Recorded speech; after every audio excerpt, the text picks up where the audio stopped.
is still not over. Look to your right hand side, you've got Hannah running back in. That's red 6, 7 in 8. 6 rolls inverted, 7 8 roll go is the call as red 7 8 roll around the smoke of red 6 in corkscrew.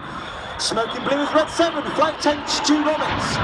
Stu's in second year, team blues red 2 last year.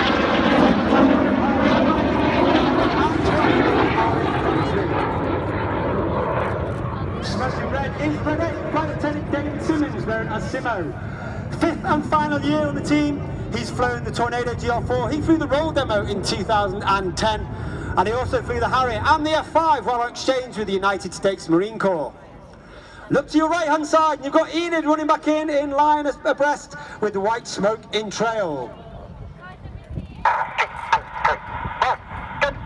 2 and 3 roll goes, reds 2 and 3, form a roll back around the outside of the rest of the formation. Clear go is the call as reds 4 and 5 roll around the outside of formation.